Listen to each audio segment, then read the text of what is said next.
Hi everyone, this is HeeroJay, and welcome back to Let's Play Pokemon Black. This is episode 8, where we last left you. We just finished off the forest, we'd kicked Team Plasma out, recovered the Dragon Skull, and all is good.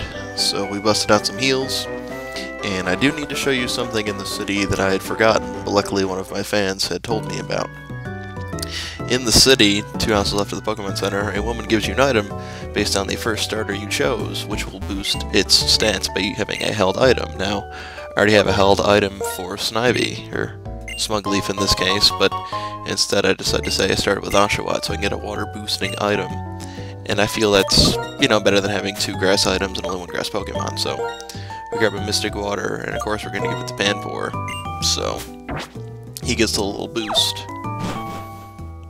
So that's pretty cool. Thanks for the tip there.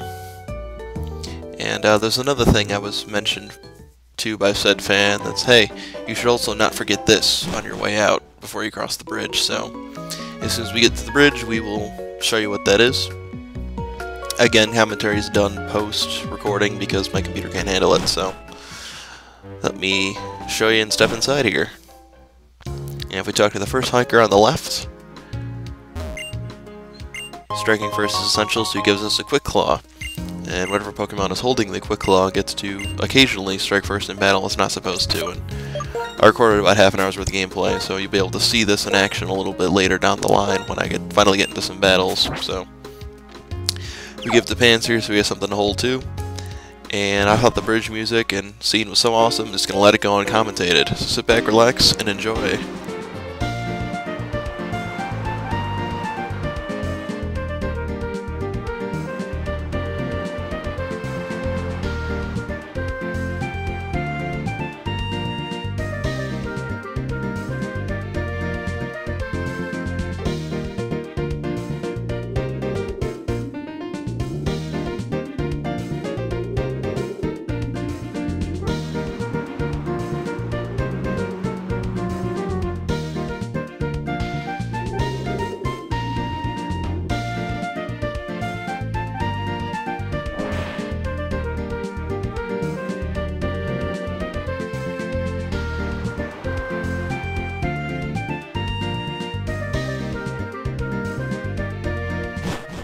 Wasn't that a good time? So that bridge scene was nice. I enjoyed that, and we are now in Castelia City in all its glory. So let's start off by going this way. And okay, random pier, random dude, thumbs up, awesome. But this guy, he mentions the 3 Pan Pokemon. I'm like, which one do you want to evolve? Well, I guess I'd pick Pansear because he's the weakest right now. So he gives me a Firestone, and apparently they evolve like with stones, so I'll research this and we'll determine when's a good time to evolve Pansear, but for right now we have a Firestone, so that's pretty cool. Didn't do it right away because I wasn't sure, so I'll look into that and I'll get back to you when it's going to happen. But you can see the Pokemon Center there. Come down here into Dock 2 and oh look, it's a giant ship. The Royal Nova, but apparently it's not ready. I thought we'd get to do like an SSN kind of thing from Red, Blue, Yellow, but apparently not. So let's go down this street. We are exploring the city after all, and you can see all the random people running around and whatever else. Building on the left here, okay. Whatever. Thinking about leaving, random statue. And we'll talk to this guy. Pokemon are happy, blah blah blah. If you like, I'll massage one of your Pokemon. It's like, well, I'll Pansear, I guess, because he's the weakest, so apparently you can come here and do this once a day and get a massage from your Pokemon, and it'll be a little bit more friendly towards you. So if you're looking about the happiness and all that, you can go do that once a day, I guess. And I checked the upstairs, and a couple people sitting at the desk, use time out, blah blah blah, whatever. But this guy, he talks about rest, so he gives us TM44 rest.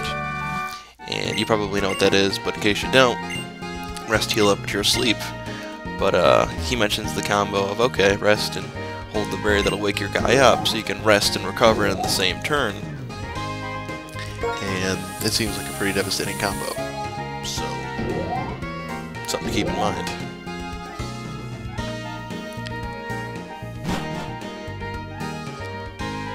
continuing on, head back anyway. All the busy people, I guess, if you look at the streets at different types of day, the streets will get more crowded depending on when you go. Pokemon Center, by the way. I'll try this street. So, I'll check it out during the day, but I normally play at night, so you're only going to really see it at night from me. It kind of looks like an ice cream stand. Okay. I guess we'll line up. Castelia City, ice cream. Okay, it's delicious. It's worth lining up. Alrighty, let's get some ice cream, I guess. I don't know what this is about, but we'll have to see. Oh good, it's finally my turn. Sick of waiting. Castelia cone. Eh, it's $100, I can afford it. So what the hell is a Castelia cone, you might ask? Well, we took a look, and I guess it acts as like a full heal, because it heals all the status problems of a single Pokemon, so that's pretty cool. I guess you can only buy one a day, though. So, and I guess they're only on Tuesdays as well. I'll look that up after, so that's good to know. It's a full heal for $100. It's a pretty good deal. I'll try this narrow street, which I guess is actually called Narrow Street. And the hell is that? Random dude that came out of the dumpster, and he's complaining about sight, so he gives us TM70 Flash. And there's been a lot of free stuff in this episode. I'm not complaining at all. That's definitely more free stuff than I remember getting. So, random dancer guy. Okay. Smirk. Yeah. Alrighty. Well, I guess we'll check out the north part of the town, because it looks like all the roads sink into it. As soon as I feel like moving. There we go. Had a little delay, probably had something going on in real life. Random dancer wants to fight me, okay. We'll throw down, I guess. He's got a Pansage out. Luckily for me, we have a Panseer, so this will go pretty quickly. I decided to leave the battles in this first segment unedited because they were short enough to the point where it didn't matter. And the first episode's not even 15 minutes, the way I had to break things down, so y'all just gotta deal with the slow battles. It's okay. They'll get faster in the next segment, I promise. So busting out with some Incinerate. Vineweb's not gonna do anything because, you know, type advantage me, so not something I'm worried about. And one more Incinerate, and we take care of the Pansage. And half a level. But that's that. So he decides to dance because I kicked his ass. But it'd be even tighter if I had a group. Would you go get the other dancers? It'd be cool if we could group as a team. Okay, so apparently there are two more of him. Are you a dancing guy? No, you're not. You're an artist of some type. But I do remember seeing one down here, so let's go chat him up, make him join the fight. Do you need something? You're looking for dancers for a team? I don't do anyone stronger than me. Well, I declined the battle, but didn't mean to, so let's throw down. You need to go join that other random dancing guy, I guess. So, in typical Pokemon fashion, he has a Panpour, and this other dude has a Panseer, so therefore the third guy must have a Pansage, so naturally I'm at a major type disadvantage, so we're going to swap out and make sure nothing happens. Because, you know, some people call it playing cheap, or I call it playing smart, I guess. I don't know, why wouldn't you fight with the type advantage if you had the option? And granted, you could struggle and try and gain some EXP, but one water gun would have wiped me out, so there's really no point in that. So I do a lot of switching in the big segment that I recorded. You'll see a lot of switching and EXP sharing and all this other stuff, so I don't know, I call it playing smart. Give everybody a share of the fun. Don't have a single guy higher than the rest, and I'll say this every time, but you want to avoid the Pokemon theory, so he goes to join up, and we need to find the third guy. So, I don't know, let's try head south. And random guy dancing, would you look at that? And based on my premonitions from before, I've determined that he's going to have a Panseer. So we're going to swap out and get the type advantage before the battle even starts. gonna go ahead and be the team. Let's have a battle. Okay, fine. Let's throw down. And sure enough, I was right. He had a Panseer, so we are ready for his type disadvantage. Without a switch this time. We've planned for it. It's almost like I'm thinking ahead. I've got some intelligence of some sort. My god, it's crazy. So a couple water guns will be taking care of him. Not a big deal. He manages to live though, and he tries to bust out a yawn, but it really isn't going to matter because I kill him before it can actually take effect, because yawn's got a 1-turn delay, as you know. So easy enough.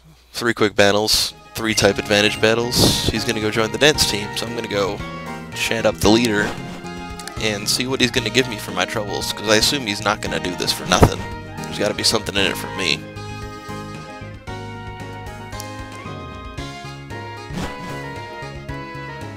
So we head on over, skip the beginning, talk to the left one. Thanks man, I've got the best team in the world, that's how I feel. And he gives us an amulet coin, which is pretty cool. Communicate by dancing, blah blah blah. They all spin, awesome. So what does an amulet coin do? Well, the amulet coin does, as soon as I find it, doubles battle prize money when the holding Pokemon joins in. So everyone else has got a held item, so we'll give this one to Miyagi so he's got something to hold to. Good enough. So we're going to head back to the Pokemon Center and heal up before we continue on. Makes sense to me. So, shorter episode, unedited, not too bad. If you guys have any questions, comments, complaints, concerns, please feel free to let me know. Go ahead and favorite, like this video. Subscribe if you think I'm doing a good job. That would be super. And talks about GeoNet, register the place where you live, whatever. So, anyway, get our free rests, and we'll save her here. So, once again, I want to thank you guys for watching, and we will see you next time on Let's Play Pokemon Black version.